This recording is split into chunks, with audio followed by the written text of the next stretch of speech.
Ọwọ́ iléeṣẹ́ ọlọ́pàá ìpínlẹ̀ Ògùn tẹ arákùnrin ẹni ọdún márùndínláàádọ́ta tí orúkọ rẹ̀ ń jẹ́ Taiwo Yemitan tí wọ́n fura sí pé afiniṣe ètùtù ọlá ni, tí wọ́n sì bá orí ènìyàn tútù àti àwọn ẹ̀yà ara obìnrin kan tí ó fara kááṣá ní agbègbè Láfẹnwá nílùú Abẹ́òkúta.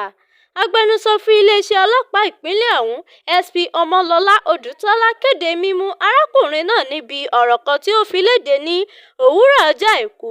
Ó ṣàlàyé pé Yemitan ní ọwọ́ àwọn bà ní nǹkan bíi agogo 2 òwúrọ̀ kù 20 ìṣẹ́jú ní ilé rẹ̀ tó wà ní ẹ̀yìn ilé epo Àtinṣọlá Sàní ní ìlú Abẹ́òkúta. Nígbà tí wọ́n ṣiṣẹ́ lórí ìtanilólobó àwọn ọlọ́dẹ àdúgbò, Àgbẹ̀kọ̀yà àti àwọn fìjìláńtẹ́, àwọn ọlọ́pàá lọ ṣe àyẹ̀wò sí ilé Yemitan níbi tí wọ́n ti rí ohun ìyàlẹ́nu.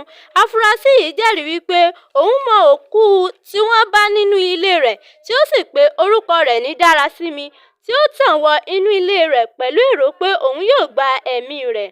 Odùtọ́lá sọ pé arákùnrin ni ó jẹ́wọ́ wípé òun ni òun pa á, tí ó sì tún dárúkọ àwọn méjì kún ara rẹ̀ tí orúkọ wọn jẹ́ Kẹ́hìndé Yemitan àti Kazeem. Ó ní iṣẹ́ tí àwọn ní kí àwọn ó ta orí àti ẹ̀yà ara àwọn tó bá ti fi ara kááṣá. Ó ní àwọn ẹ̀yà ara tó kù tí wọn kò mọ̀ tí àwọn tí í ṣe ni wọ́n ti gbé lọ sí ilé ìgbókùúsí General Hospital tó wà ní Ìjàyè fún àyẹ̀wò.